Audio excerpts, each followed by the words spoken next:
Hai guys, selamat datang di channel Gereja Internet. Jangan lupa klik tombol subscribe dan nyalakan lonceng pemberitahuan supaya kamu bisa mendapatkan pengajaran setiap minggunya tentang kebenaran yang alkitabiah. Klik subscribe itu nggak bayar guys, tapi dengan klik subscribe kalian baru saja mendukung Gereja Internet supaya terus dapat berkembang di dunia YouTube. Jangan lupa like, comment, and share ya. Yang pelataran sekeliling kemah suci dan mezbah itu, dan dikantungkannyalah tirai pintu gerbang pelataran itu. Demikianlah diselesaikan Musa pekerjaan itu. Lalu awan itu menutupi kemah pertemuan, dan kemuliaan Tuhan, Shekinah Allah, memenuhi kemah suci, sehingga Musa tidak dapat memasuki kemah pertemuan, sebab awan itu hinggap di atas kemah itu, dan kemuliaan Tuhan memenuhi kemah suci. Dalam perjanjian lama, pengalaman menikmati akan Tuhan adalah pengalaman yang langka. Perjanjian baru, Yesus berkata, 2-3 orang berkumpul dalam namaku, aku ada apa? Di tengah-tengah kamu. Ada 2 macam hadirat Tuhan, saudara. Yang pertama adalah Allah hadir sebagai Allah yang omnipresence, yang maha hadir. Mazmur berkata, kemana aku bisa lari pergi menjauh daripada Roh-Mu? Kemanapun dia pergi, Tuhan di sana. Kemanapun kita berada, Tuhan itu ada. Dia adalah Allah yang omnipresence. Dia Allah yang maha hadir. Kemanapun dan dimanapun kita berada, Tuhan itu ada di sana. Tapi Yesus menjanjikan buat kita bukan kehadiran yang omnipresence, tapi kehadiran yang dimanifestasikan, His manifested presence. Dan itulah sebabnya kita orang-orang perjanjian baru merupakan orang-orang yang berbahagia oleh karena anugerahnya. Kalau kita berkata, I feel Jesus, saya berdoa bukan merupakan suatu ungkapan kosong karena kebiasaan kita, tapi saya berdoa supaya setiap kita tanpa terkecuali merasakan Dia pada malam hari ini. Amen. Bukankah Dia Tuhan yang setia, yang tidak pernah ingkar dengan janjinya? Firman Allah berkata, Allah bukan manusia yang berdusta. Dia tidak pernah berdusta. Kalau Dia berkata, aku di tengah-tengahmu, Dia sungguh di tengah-tengah kita. Saya berdoa dan saya sungguh berdoa malam hari ini, semua kita berkata, I feel Jesus. Aku merasakan Yesus, oleh karena Dia sungguh di tengah-tengah kita. He's the Savior of my soul, my Jesus, my Jesus is the Savior of my soul. He's the Savior of my soul. Dan sebut nama yang indah itu, Jesus,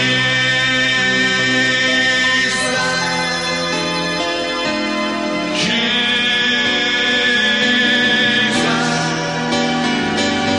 Jesus, Lord Jesus. Oh, He's the Savior of my soul. He's the Savior of my soul. Malam hari ini hamba berdoa, wahyukan kembali kebenaran-Mu, mencelikkan mata rohani kami. Hamba minta dan hamba percaya setiap perkataan Tuhan tidak akan pernah kembali dengan sia-sia. Tuhan, kami berdoa, jangan berikan kami apa yang berasal dari kemanusiaan hamba-Mu. Berikan kami apa yang murni, yang berasal dari hati-Mu sendiri. Dan kami percaya Roh-Mu yang baik itu menyertai kami, melingkupi kami, membuka mata rohani kami. Di dalam nama Tuhan Yesus, semua yang berharap kepadanya berkata, amin. Silakan duduk saudara. Buka Galatia pasal yang ketiga. Surat Galatia pasal yang ketiga. Surat Galatia pasal yang ketiga. Surat Galatia pasal 3 ayat yang pertama sampai dengan ayat yang ketiga. Surat Galatia pasal yang ketiga, ayat yang pertama, kedua, dan ayat yang ketiga. Firman Tuhan berkata, hai orang-orang Galatia yang bodoh, siapakah yang telah mempesona kamu? Bukankah Yesus Kristus yang disalibkan itu telah dilukiskan dengan terang di depanmu? Hanya ini yang hendak ku ketahui daripada kamu. Adakah kamu telah menerima Roh karena melakukan hukum Taurat, atau karena percaya kepada pemberitaan Injil? Adakah kamu sebodoh itu? Kamu telah mulai dengan Roh, maukah kamu sekarang mengakhirinya di dalam daging? Kita sudah berbicara, kita sudah belajar kemarin. Alkitab berkata kalau bukan Tuhan yang membangun rumah, maka sia-sia orang yang membangunnya. Nah, banyak orang Kristen memulai hidupnya dengan hidup di dalam roh. Karena pada waktu kita lahir baru, itu terjadi di dalam roh, saudara. Tidak mungkin di dalam kedagingan, tidak ada proses lahir baru. Semua peristiwa yang terjadi pada waktu kita lahir baru, roh kita dibaharui, itu terjadi di dalam roh sebenarnya. Tapi lihat bahwa sebagian besar kemudian tidak bisa melanjutkan akan apa yang sudah dimulai dengan cara yang begitu ajaib Allah berikan dalam hidupnya. Manusia Kristen cenderung kemudian untuk hidup di dalam kedagingannya. Dan yang menarik, Paulus berkata kepada orang-orang Galatia, karena mereka mau kembali kepada Taurat dan segala macam aturan agamawi yang lama. Dan dia berkata, hai orang-orang Galatia yang bodoh, siapakah yang telah mempesona kamu? Waktu saya baca ayat ini, Roh Kudus berkata begini, perhatikan bahwa semua yang kedagingan memiliki akan daya pesona yang luar biasa. Mengapa banyak orang Kristen yang kemudian jatuh kembali dalam hidup dalam kedagingannya dan hidup dengan cara yang agamawi? Karena ternyata semua yang berbau kedagingan itu memiliki akan daya pesona yang luar biasa. Nah, dalam terjemahan yang lain Paulus berkata, siapakah yang telah menyihir kamu? Begitu hebat daya pesonanya sehingga membuat orang yang memandang kepada perkara yang kedagingan akan tersihir. Lihat bagaimana kejatuhan orang-orang yang begitu hebat diurapi Tuhan. Pada mulanya begitu cinta kepada Allah, hatinya begitu terbakar dengan kasih kepada Tuhan. Tapi dalam waktu tidak lama, kita menjumpai pribadi yang sama jatuh dalam dosa atau hidup di dalam kedagingan. Galatia mengungkapkan kepada kita segala perkara yang kedagingan, segala sesuatu yang berasal dari dunia, yang mau menjerat kita kembali. Bahkan roh agamawi sekalipun, itu memiliki daya pesona yang luar biasa. Sampai Paulus berkata, siapa yang menyihir engkau? Dan kemudian dia berkata, adakah kamu sebodoh itu? Ayat yang ketiga, kamu telah mulai dengan roh, maukah kamu sekarang mengakhirinya di dalam daging? Tapi ini kenyataan terjadi di banyak tempat. Orang memulai dengan roh, dengan sesuatu yang murni, dengan sesuatu yang dari Allah, dari pekerjaan roh Tuhan. Pada akhir hidupnya, dia mengakhiri hidupnya di dalam kedagingannya. Paulus bertanya, siapa yang mempesona kamu? Dan siapa yang menyihir kamu sehingga kamu beralih dari roh kembali kepada kedagingan? Nah, malam hari ini saya mau mengajak kita belajar lewat hidup orang yang bernama Saul, Raja Saul. Saya mau tunjukkan bagaimana proses orang itu bisa pindah dari hidup di dalam roh, tiba-tiba dia jatuh dalam kedagingan. Ini merupakan proses dalam kehidupan kita yang kita juga perlu waspadai. Karena sudah terlalu banyak orang yang hari ini hidup mereka dalam kedagingannya, padahal pada mulanya dia hidup sungguh-sungguh di dalam roh Allah. Nah, Anda siap? Mari kita buka firman Tuhan sama-sama. 1 Samuel pasal yang ke-10. Saya ingin ajak kita belajar perlahan-lahan akan bagian ini. Ini bagian yang menarik sekali. Kalau Anda di rumah, saya anjurkan saudara baca seluruh kehidupan daripada orang yang bernama Saul ini. Saudara akan belajar banyak perkara yang ajaib, banyak perkara yang luar biasa. Tuhan akan mewahyukan, menunjukkan banyak hal lewat hidup orang ini. Karena ini contoh yang kita bisa lihat. Dan saya berdoa tidak ada satu orang pun yang mengikuti akan teladannya. Lihat bagaimana Allah memulai hidupnya dengan segala macam pekerjaan roh Tuhan. Apa hasilnya kalau roh Allah yang bergerak bersama dengan dia. Lalu apa akibatnya ketika dia mulai hidup berjalan di dalam kedagingan. Nah, mari kita buka 1 Samuel pasal yang ke-10. Perhatikan mulai ayat yang ke-5. Di rumah Anda baca mulai ayat yang pertama. Ini kisah yang sangat menarik. Tapi lihat mulai ayat yang ke-5. Maka roh Tuhan akan berkuasa atasmu. Engkau akan kepenuhan bersama-sama dengan mereka. Dan berubah menjadi apa? Manusia lain. Luar biasa. Kalau roh Allah itu memenuhi kita, kita akan berubah menjadi manusia lain. Apabila tanda-tanda ini terjadi kepadamu, lakukanlah apa saja yang didapat oleh tanganmu, sebab Allah menyertai engkau. Ayat 8. Engkau harus pergi ke Gilgal mendahului aku, dan camkanlah, aku akan datang kepadamu untuk mempersembahkan korban bakaran dan korban keselamatan. Engkau harus menunggu 7 hari lamanya sampai aku datang kepadamu dan memberitahukan kepadamu apa yang harus kau lakukan. Ayat yang berikutnya ini merupakan pekerjaan Allah yang pertama yang dialami oleh orang yang bernama Saul.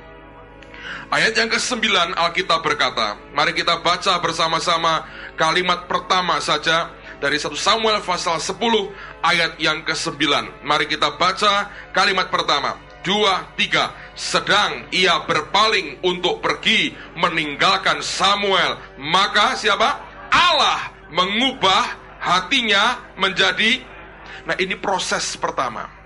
Kalau Anda mau hidup di dalam roh, saya ulang lagi, itu merupakan proses di mana hatimu diubah oleh Tuhan. Orang tidak mungkin hidup di dalam roh kalau hatinya tidak diubah oleh Tuhan. Nggak bisa. Ketika Saul meninggalkan Samuel, baru dia berpaling. Itu roh Allah belum memenuhi dia, saudara. Baru dia berpaling. Ini orang sebenarnya orang minder sekali, orang penakutnya luar biasa. Lalu kemudian Allah beri dia kehormatan. Nah, untuk dia bisa memangku jabatan raja, hal yang pertama yang Tuhan harus kerjakan adalah mengubah hatinya menjadi lain. Nah, hal yang sama berlaku dalam kehidupan kita. Alkitab berkata, sedang ia berpaling untuk pergi meninggalkan Samuel, langsung Allah memberikan akan pengerjaan yang pertama dalam hidupnya. Firman Tuhan berkata, maka Allah mengubah hatinya menjadi lain. Ketika proses perubahan hati terjadi, apa yang kemudian dialami? Dan perhatikan ayat berikutnya, segala tanda-tanda yang tersebut itu terjadi pada hari itu juga. Ketika mereka sampai di Gibea dari sana, maka bertemulah ia dengan serombongan nabi. Roh Allah berkuasa atasnya, dan Saul turut kepenuhan seperti nabi di tengah-tengah mereka. Dan semua orang yang mengenalnya dari dahulu melihat dengan heran bahwa ia bernubuat bersama-sama dengan nabi-nabi itu. Lalu berkatalah orang banyak yang satu kepada yang lain, apakah gerangan yang terjadi dengan anak Kishi itu? Apa Saul juga termasuk golongan nabi? Ini kali pertama Allah mulai mengerjakan hatinya. Diubahnya hatinya menjadi lain. dan kemudian dia dipenuhi dengan roh Allah, dia kepenuhan seperti nabi-nabi yang lain. Nah sekarang mari kita lihat pada pasal yang sama. Lihat mulai ayat yang ke-25 saya bacakan. Di rumah Anda teruskan baca seluruhnya, tapi oleh karena waktu tidak mungkin saya bacakan di sini. Saudara punya tanggung jawab membaca sendiri supaya tahu akan seluruh kisah yang menarik ini.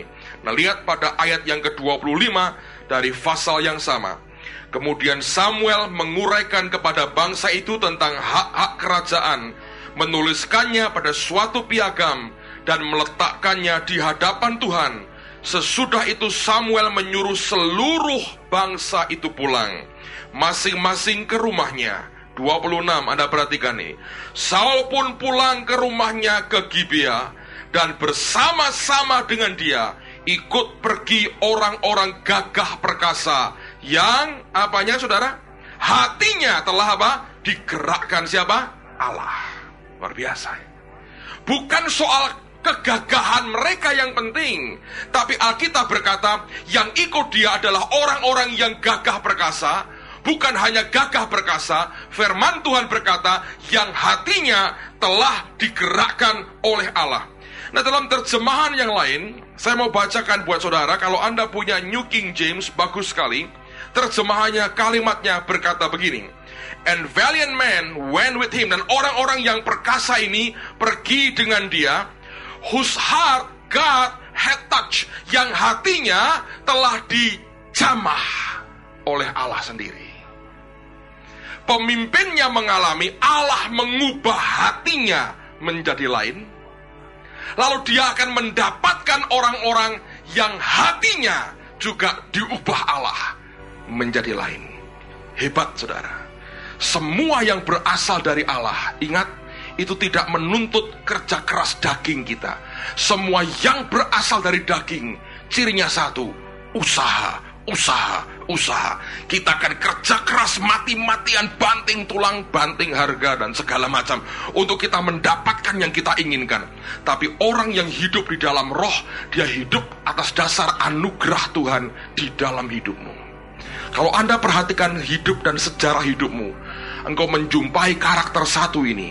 Sepanjang hidupku isinya kerja keras, setengah mati, aku hidup setengah mati. Saya beritahu, ada yang salah dalam hidupmu, saudara. Kalau engkau anak Tuhan, oh ya, kita kerja untuk ambil bagian tanggung jawab kita. Tapi anugerah berkat itu bukan karena kerja keras kita, tapi karena anugerah dari Kristus Yesus. Amen, saudara. Nah, Alkitab berkata Saul diubah hatinya menjadi lain. Ketika dia diurapi Tuhan, Alkitab berkata orang-orang gagah perkasa pergi dengan dia, whose heart God had touched, yang hatinya telah dijamah oleh Tuhan sendiri. Orang berkarunia, orang berkarisma sekalipun, saudara, kalau hatinya tidak diubah, mengerikan sekali. Seorang hamba Tuhan berkata begini, orang yang punya kasih tanpa kuasa, dia lemah tanpa daya. Orang yang punya kuasa tanpa kasih, dia akan jadi orang yang bengisnya luar biasa. Anda bisa mengerti, dunia ini banyak orang yang punya power, tapi hatinya tidak diubah oleh Tuhan. Dan disitulah kuasa diselewengkan untuk kepentingannya. Dia tindas sesamanya, dia gunakan kekuatan yang dia miliki. Orang-orang gagah perkasa ini hatinya dijamah oleh Tuhan. Kalau Anda gembala sidang, saya mau beritahu saudara, jangan cari orang berkarunia, minta orang yang hatinya dijamah dan diubah oleh Allah. Gerejamu akan sepi dari persoalan, saudara. Kalau Anda punya jemaat, Anda cari orang berkarunia, cari orang punya gift, punya talenta, dan hatinya tidak dijamah Tuhan, itu gereja sumber bencana, saudara. Anda ketemu gereja isinya ribut berantem, hobinya apa? Rapat, mesti gitu, saudara. Suruh doa suka, susahnya luar biasa. Suruh rapat nomor 1. Bangsa Indonesia kan terkenal suka rapat, saudara. Rapat, semua dirapatkan. Mau tahu cerita? Janganlah, saudara, menghabiskan waktu ya. Tapi saya mau beritahu saudara, Ini kenyataan yang kita harus lihat. Jangan cari orang berkarunia, cari orang yang hatinya dijamah oleh Tuhan. Dan Allah selalu lihat hati, saudara. Dan itu yang sebetulnya semua anak Tuhan mesti lakukan hal yang sama. Nah, apa yang terjadi ketika Saul hidup di dalam roh? Ayat berikutnya, saya ulangi lagi ayat yang ke-26, dan kita teruskan ayat 27. Saul pun pulang ke rumahnya ke Gibea, dan bersama-sama dengan dia ikut pergi orang-orang yang gagah perkasa, yang hatinya telah digerakkan Allah atau dijamah oleh Allah sendiri. Ayat 27, tetapi orang-orang dursila, bahasa Inggrisnya rebels, para pemberontak, berkata, masakan orang ini dapat menyelamatkan kita? Lihat reaksinya. Mereka menghina dia dan tidak membawa apa? Persembahan kepadanya. Tetapi ia pura-pura apa? Tuli. Pemberontak selalu merasa begini. Ini uang gua. Kamu tidak mau ikuti saya, tidak sesuai dengan selera saya, tidak akan saya beri. Nah, banyak gereja isinya orang kayak begini. Susah pendetanya, saudara. Makanya kita harus hidup bersama dengan Tuhan, bukan bersama manusia. Para pemberontak seringkali akan pakai kekayaan mereka untuk kontrol situasi. Kalau orang Kristen mengizinkan orang lain kontrol hidupnya pakai duitnya, Anda akan hancur. Pelayanan semuanya akan hancur. Tidak pernah itu Allah berikan cara seperti itu. Tapi Alkitab berkata, orang-orang dursila, para pemberontak berkata, masakan orang ini dapat memimpin kita? Mereka menghina, dan Alkitab berkata, mereka tidak membawa persembahan kepadanya, tetapi ia pura-pura tuli. Dalam bahasa Inggrisnya, but he held his peace, he kept silence. Dia diam aja, saudara. Orang yang dalam roh, dia punya keyakinan kuat dalam dirinya. Nggak dikasih duit, nggak mau ngasih persembahan, ya nggak apa-apa. Hidup saya dari Tuhan.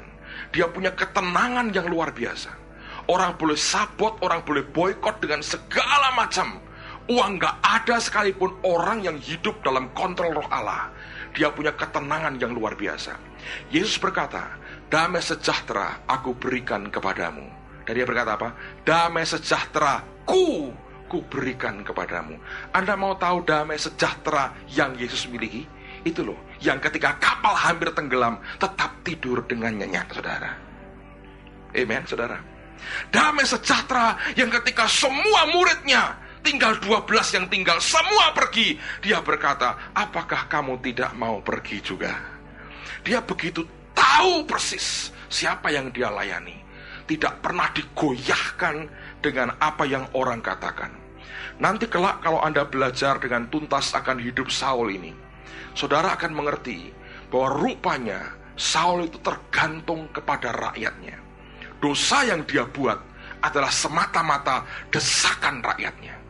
Dia memberikan korban bakaran mendahului Samuel. Dia berkata, rakyat berserak-serak meninggalkan aku. Dia gantungkan kekuatannya kepada manusia. Begitu dia miss kehendak Tuhan, dia keluar dari jalurnya Allah, dia buat secara manusiawi. Yang kedua, dia suruh menumpas orang Amalek, dia sisakan barang-barang yang terbaik. Dia berkata, rakyat yang minta itu. Pemimpin yang tergantung kepada rakyatnya, dia akan memiliki rasa insecure, rasa tidak aman yang besar sekali. Dan sejak hari itu, hidupnya dikontrol oleh orang lain. Orang Kristen yang kenal siapa Allahnya, yang melayani Tuhan, tidak akan mengizinkan kelompok ataupun siapapun, atmosfer apapun mengontrol hidupnya, kecuali Tuhan yang dia kasihi. Amen, saudara. Bukan berarti dia sembarangan dan tidak tunduk kepada otoritas. Hati berontaknya tidak ada sama sekali, dan dia orang yang begitu tenang dan tidak punya rasa insecure dalam hidupnya. Allah memberikan rasa aman. Selama Saul hidup di dalam roh, dia memiliki rasa aman yang luar biasa. Selama dia tinggal dalam kehendak Allah, semua orang yang berontak, Alkitab berkata, he kept silence. Dia kunci mulutnya, dia tenang sekali. He held his peace. Dia tetap tinggal di dalam damai yang Tuhan beri. Amen, saudara. Ini orang yang hidup dalam roh. Nah sekarang lihat apa yang kemudian terjadi. Pasal 11 dari 1 Samuel yang sama. Mari kita lihat mulai ayat yang pertama. Ini ayat menarik sekali. Lihat bagaimana orang yang hidup dalam roh. Maka Nahas orang Amon itu bergerak maju dan berkemah mengepung Yabesi Gilead. Lalu berkatalah semua orang Yabesi itu kepada Nahas, adakanlah perjanjian dengan kami, maka kami akan takluk kepadamu. Tetapi Nahas orang Amon itu berkata kepada mereka, dengan syarat inilah aku akan mengadakan perjanjian dengan kamu, bahwa tiap mata kananmu akan kucungkil. Dengan demikian aku mendatangkan malu kepada segenap orang Israel. Para tua-tua Yabesi berkata kepadanya, berilah kelonggaran kepada kami 7 hari lamanya, supaya kami mengirim utusan ke seluruh daerah Israel. Dan jika tidak ada seorang pun yang menyelamatkan kami, maka kami akan keluar menyerahkan diri kepadamu. Ketika para utusan itu sampai di Gibea Saul dan menyampaikan hal itu kepada bangsa itu, menangislah bangsa itu dengan suara nyaring.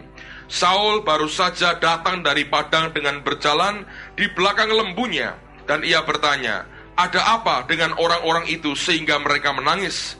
Mereka menceritakan kepadanya kabar orang-orang Yabesi itu. Ayat yang ke-6, saudara perhatikan.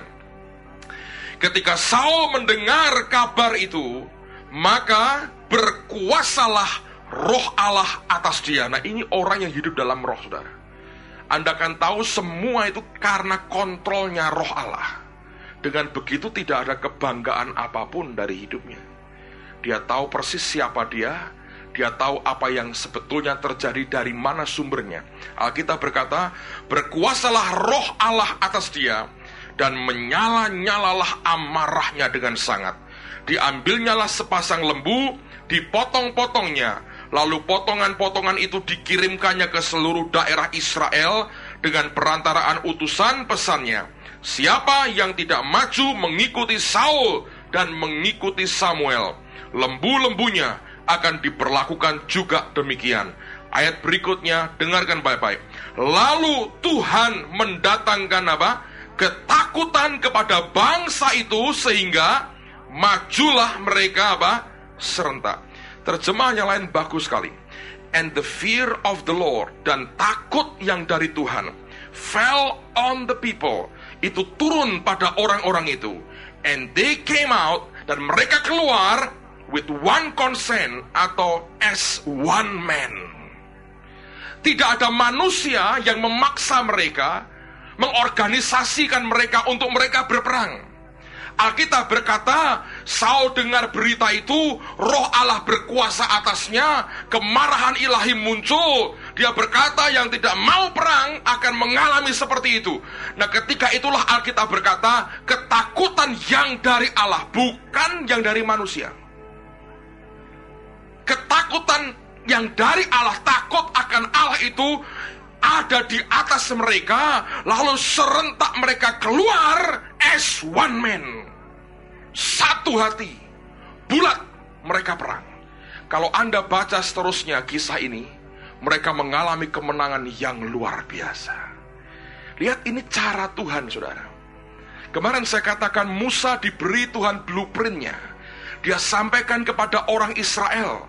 Detailnya dikerjakan oleh bangsa itu bukan karena Musa mengorganisir, tapi Allah menggerakkan hati mereka, Allah menjamah hati mereka.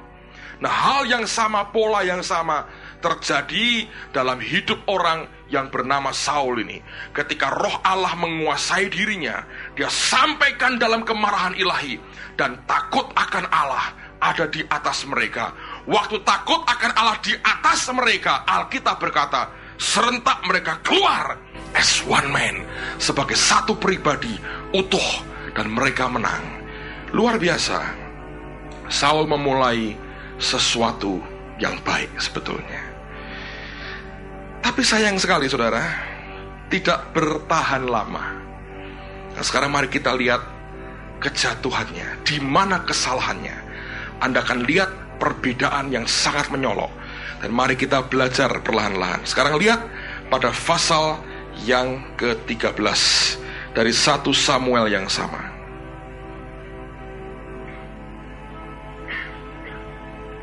Ayat yang pertama mulai.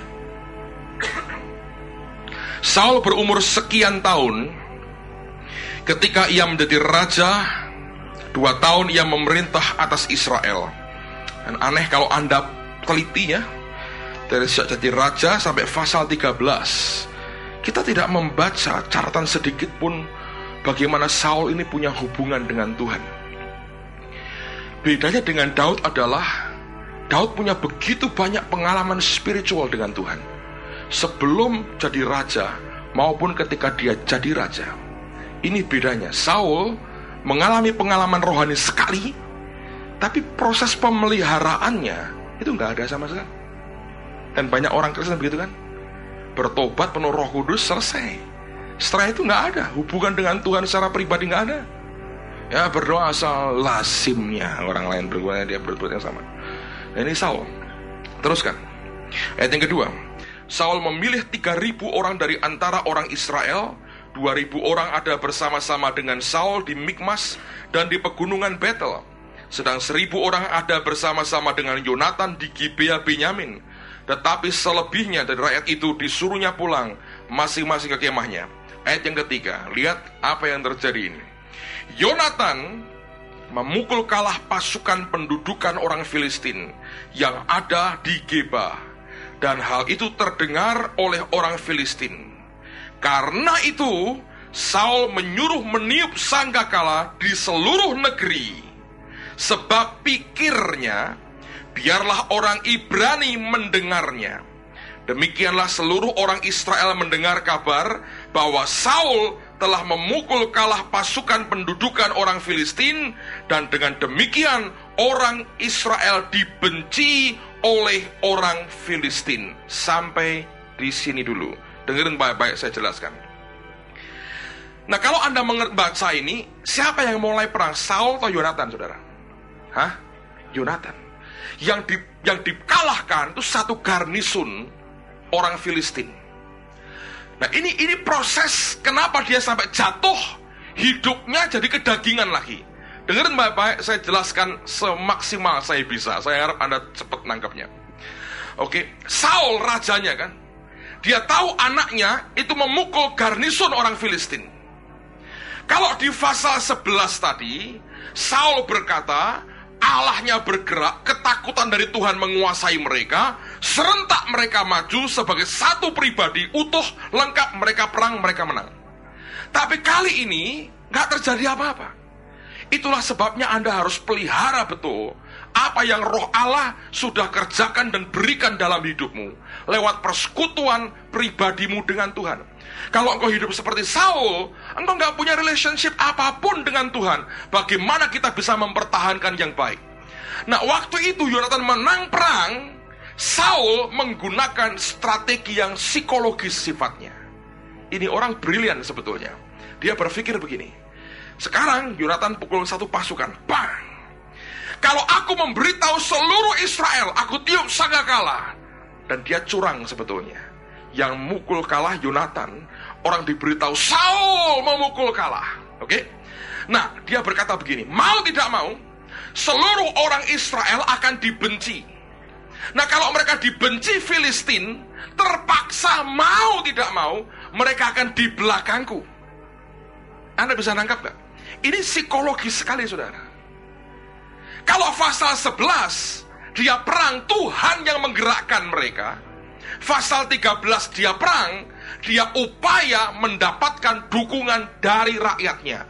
Karena kalimat berikutnya, dengerin, dikatakan begini.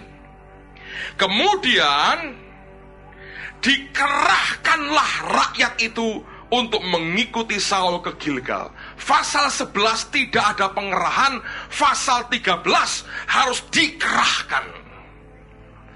Sekali lagi, semua yang berasal dari daging, cirinya satu, apa itu? Usaha, saudara. Dikerahkanlah. Gereja akan membuat ini, dikerahkanlah dana, kerahkanlah ini. Semua pengerahan. Saya beritahu, flash. Hasilnya apa? Ini tentara rontok, saudara. Suruh perang, kabur semuanya. Rontok. Tentara kayak begini, suruh pulang tidur lebih baik, saudara. Nyatuin mental. Nah, lihat apa yang terjadi. Ini bedanya. Ini awal dia buat kebodohan. Nah, banyak orang Kristen sudah hidup dalam roh. Dia turunkan dalam dagingnya, dalam jiwa manusianya. Dia pakai strategi, dia pakai otaknya. Bagaimana aku dapat dukungan rakyat? Dia mikir, oh kalau ini aku sebarkan, rakyat terpojok. Bukan karena takut akan Tuhan, tapi mereka terpaksa takut dengan Filistin. Mau tidak mau, udahlah bantu Saul, ayo perang. Tapi setengah hati, saudara. Sama-sama takut, tapi kalau kegentaran dari Allah, hasilnya berbeda. Nah, saya mau beritahu, ini awal dari keruntuhan yang dibuat oleh Saul sendiri sebenarnya. Dan kita harus belajar hal yang sama bisa menimpa siapapun di tengah-tengah kita. Banyak orang Kristen sudah memulai dengan sesuatu yang dari roh. Kita mungkin terpesona melihat kecanggihan dunia dengan daya pikatnya. Kita melihat Alkitab sebagai buku kuno. Bagaimana gereja belajar marketing, bagaimana kita bisa jual produk kita. Nah, Alkitab nggak bisa kita belajar, ini terlalu kuno. Mereka belum kenal manajemen, mereka belum tahu komputer.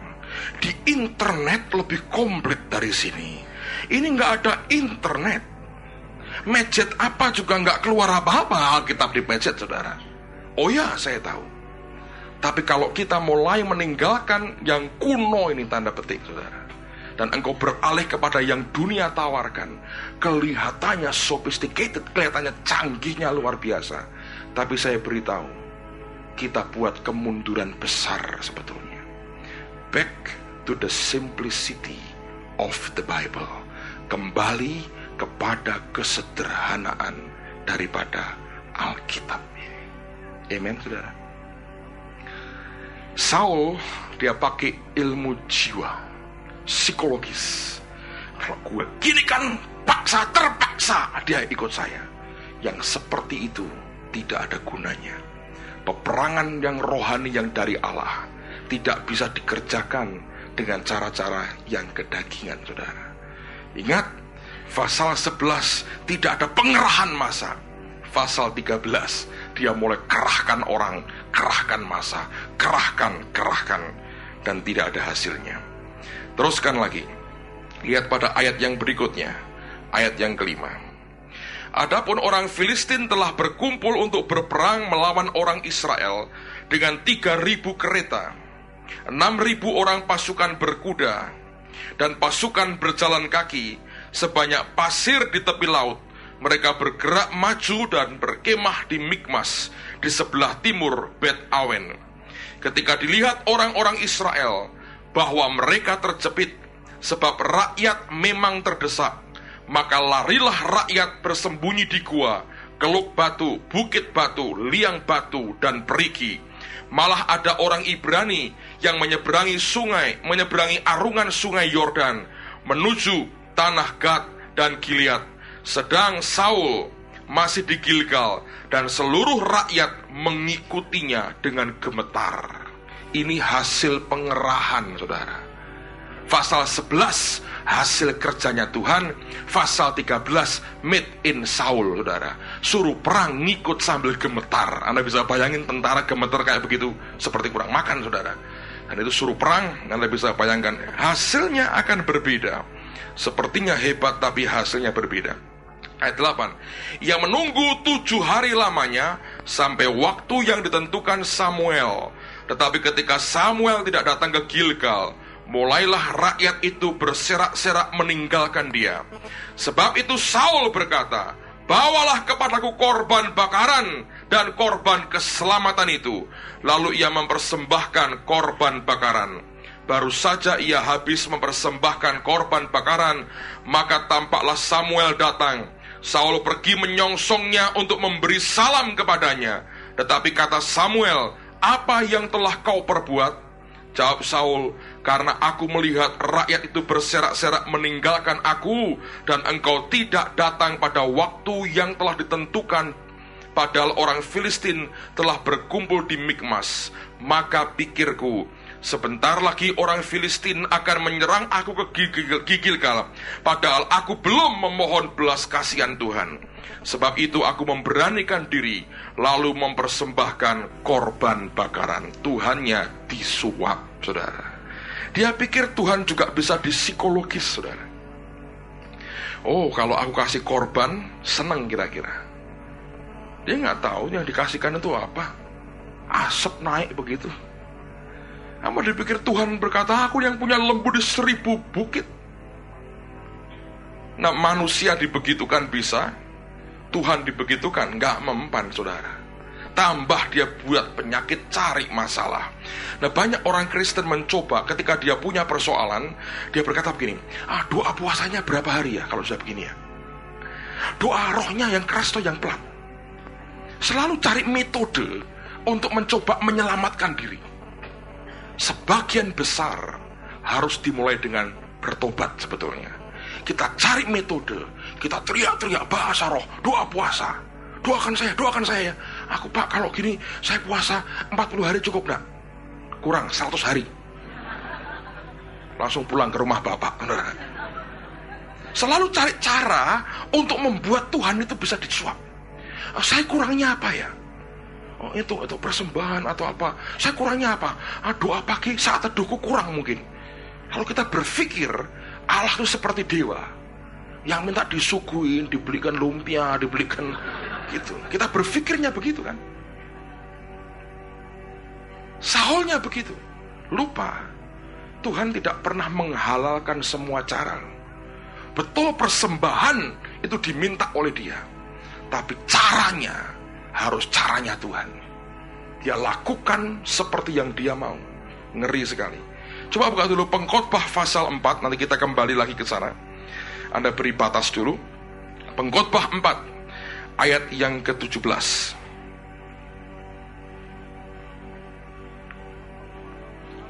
Pengkhotbah pasal 4 ayat yang ke-17.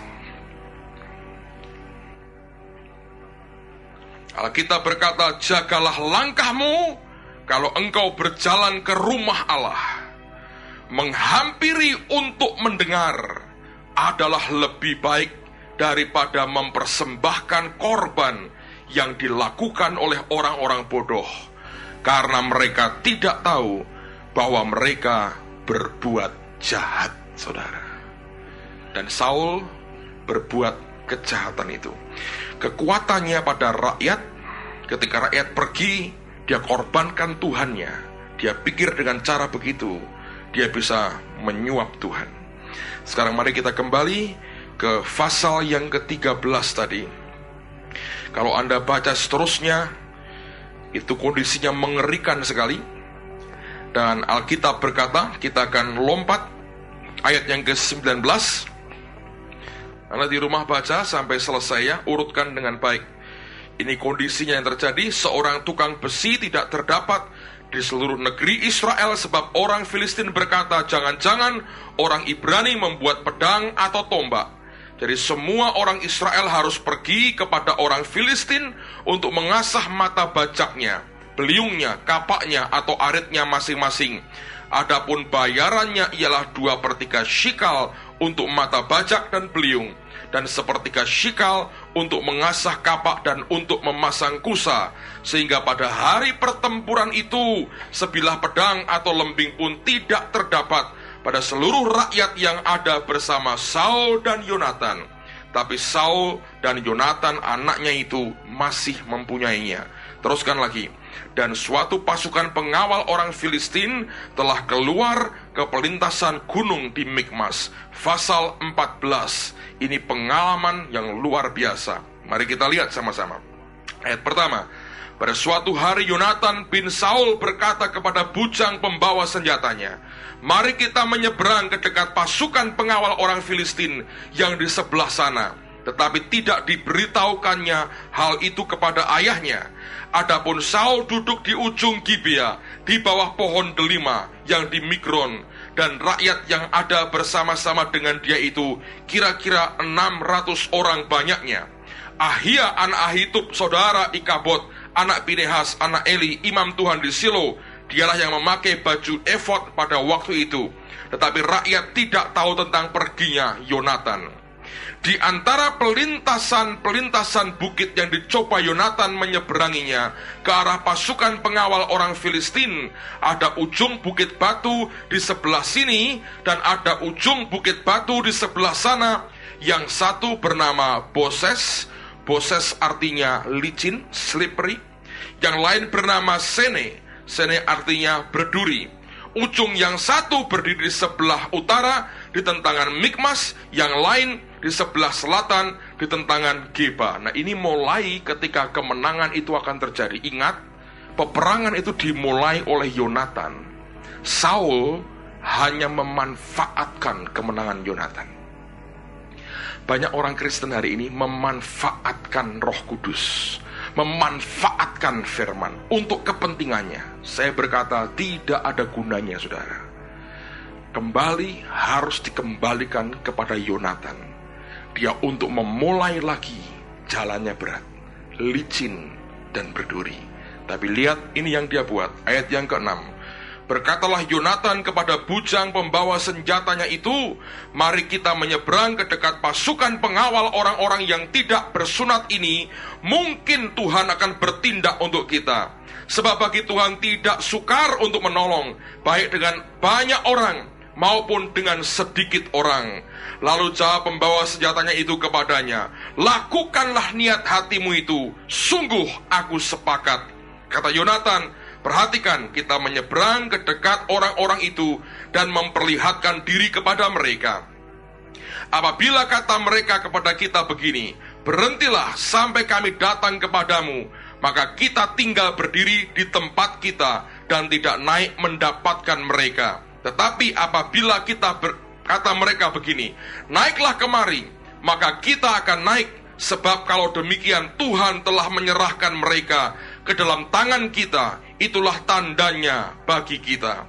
Nah, kalau Anda baca seterusnya, mereka diminta untuk naik. Lalu kemudian ini yang terjadi, ayat 13. Maka naiklah Yonatan merangkak ke atas dengan diikuti oleh pembawa senjatanya. Orang-orang itu tewas terparang oleh Yonatan, sedang pembawa senjatanya membunuh mereka dari belakangnya. Kerjasama bagus, saudara. 14.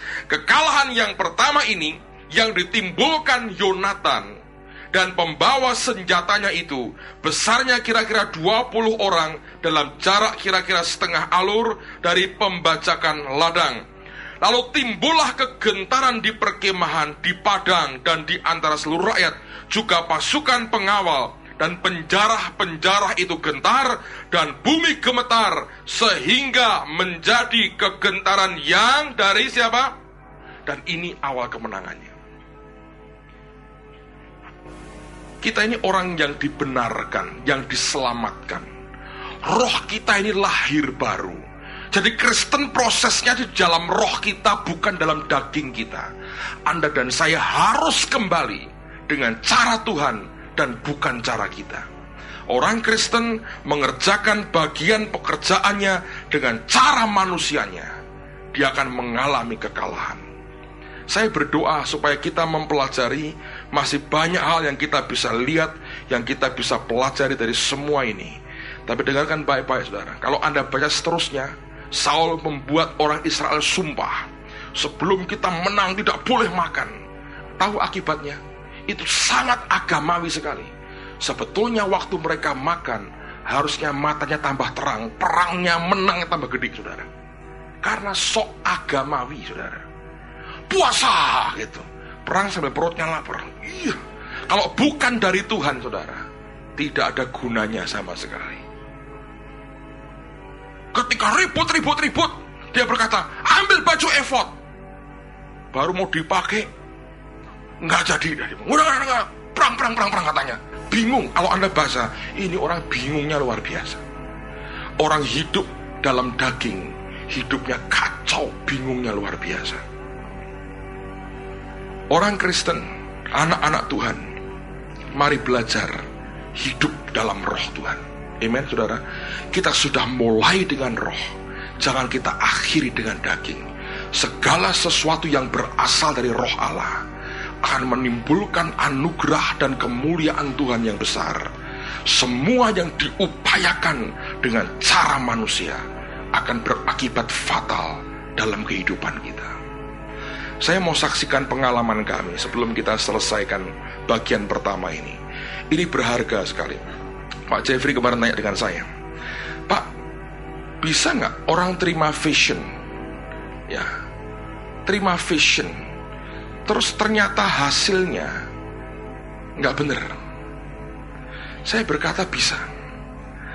Sebab ketika dia terima vision, dia lupa bahwa caranya untuk menggenapi apa yang Tuhan janjikan harus pakai caranya Allah dan bukan cara manusia.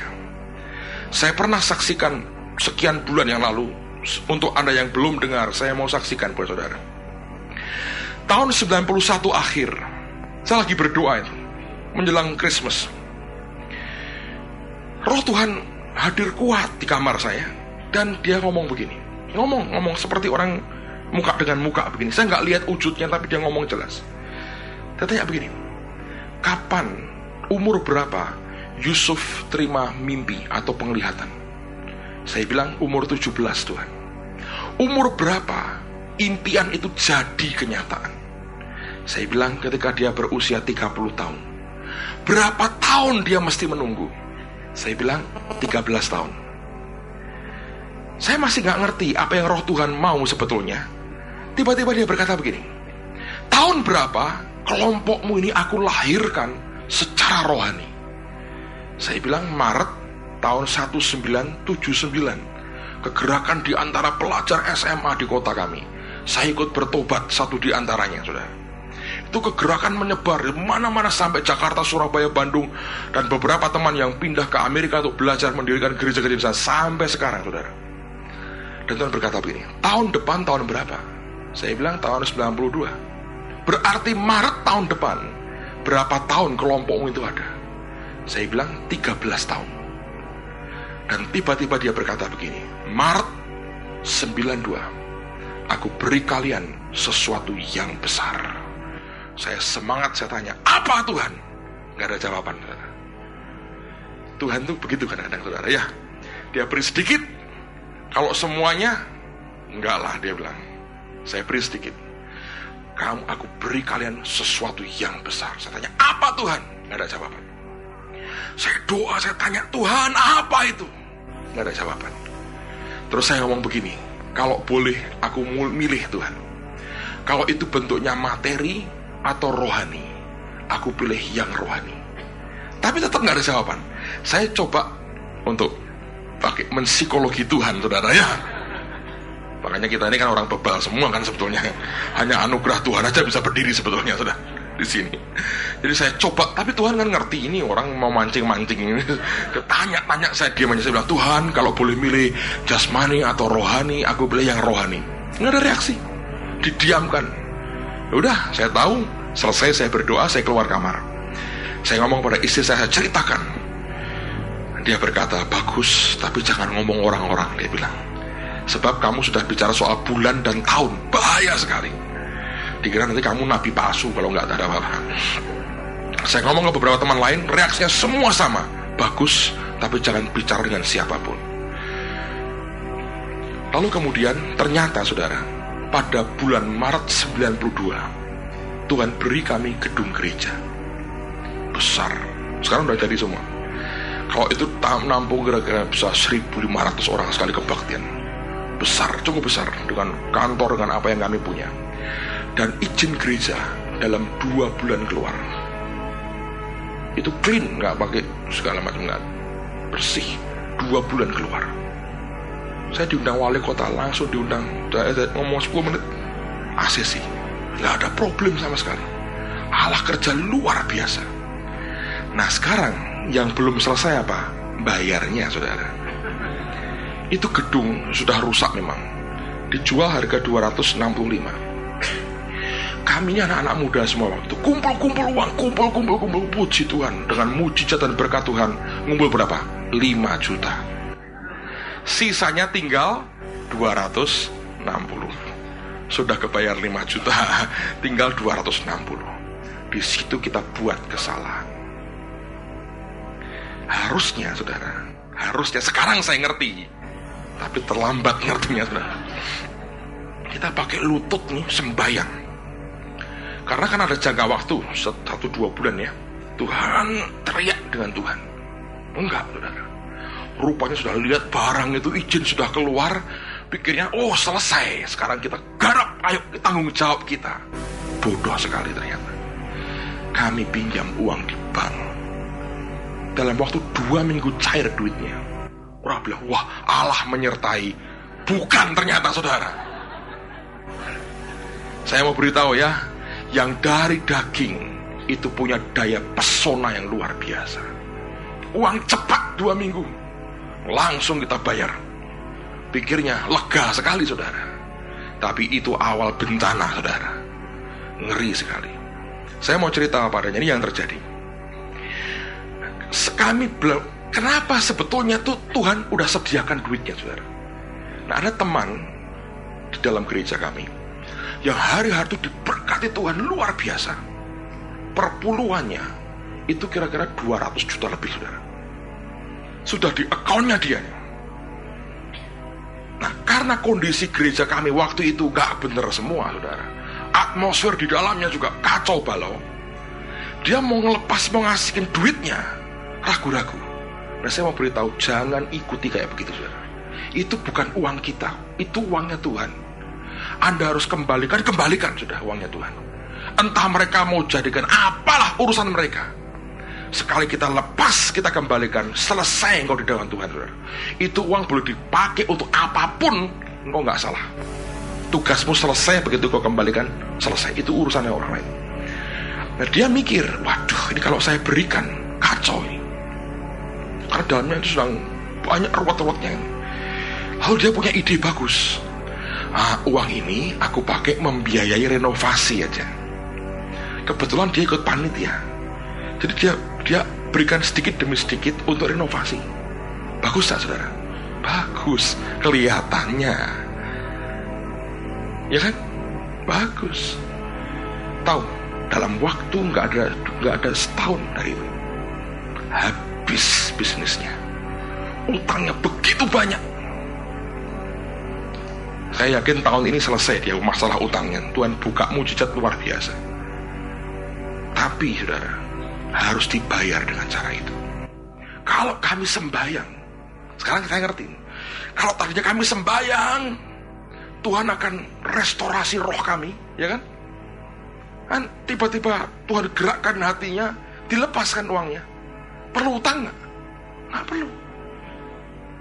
Renovasi belakangan dia akan sediakan sumber yang lain. Tapi rupanya siapapun kita, kalau nggak diajari sampai ngalami kayak begitu, kurang mantap saudara. Sudah banyak orang ngalami, tapi kesalahan yang sama toh kita ulang lagi. Namanya manusia saudara. Kalau tidak ngalami babak belur, kurang mantap gitu. Kalau tanda luka-luka di dagingnya belum kelihatan, kurang puas rasanya. Nah, Tuhan baik, oke mau dihajar, gua hajar dah katanya. Ini katanya. Dan kami harus tanggung itu kira-kira 4 tahun. Pergumulan seperti itu 4 tahun saudara. Dan akhirnya toh diselesaikan dengan cara Tuhan sebetulnya, bukan dengan cara kami. Penyelesaiannya pun caranya Tuhan dan bukan cara manusia. Dibuat sampai habis semua kekuatannya. Dia bilang udah nyerah. Oke, dia bertindak saudara. Nah, saya mau beritahu, ada beberapa di tengah-tengah kita, Tuhan bicara dengan saya, yang sedang dalam pergumulan. Engkau mengerahkan kekuatan dan engkau sedang berupaya keras. Saya beritahu, bertobat saudara. Mau babak belur? Saya doakan itu doa yang cepat terjawab, saudara. Kalau engkau terus-teruskan begitu dan tidak memeriksa batin dan hatimu, bahaya akan terjadi. Gak ada gunanya. Kalau bukan Tuhan yang membangun rumah, apa? Sia-sia apa? Usaha. Kalau bukan Tuhan, gak ada gunanya, saudara. Gak ada gunanya. Percaya gak ada gunanya. Kami sudah lewati semua itu, kami sudah ngalami semua itu. Sejak hari itu saya berkata, gak ada gunanya kalau bukan Tuhan yang kontrol total. Percuma, kerja keras setengah mati, gak ada hasilnya, malah bangkrut, saudara. Dia memberi lebih dari 200 juta akhirnya, saudara. Tapi apakah itu dia itu, kasihan ya, udah lebih dari 200 juta gua berkati? Enggak, saudara. Caranya keliru, hatinya keliru, semuanya keliru, hancur semua. Hanya karena anugerah Tuhan kami dipulihkan dan diberkati hari ini. Kalau tidak, nggak tahulah ceritanya kayak apa, saudara. Saya berdoa supaya Tuhan membuka mata rohani kita. Kalau Anda baca seterusnya, waktu kemudian Saul berbuat dosa lagi, dia tidak bunuh Agag raja Amalek, dan Samuel tinggalkan dia. Saul pegang jubahnya, ditarik sampai robek. Orang yang hidup dalam kedagingan, ketika dia berbuat kesalahan dan dia hancur, dia berkata, hormati aku, harga dirinya dia utamakan. Dia robek pakaiannya orang lain. Ketika Daud berdosa, dia koyakkan jubahnya, dia koyakkan hatinya. Itu bedanya. Orang hidup dalam kedagingan, ketika dia jatuh, dia salahkan orang lain. Orang yang hidup dalam roh, ketika dia tersungkur jatuh, dia koyakkan hatinya dan dia bertobat kepada Allahnya.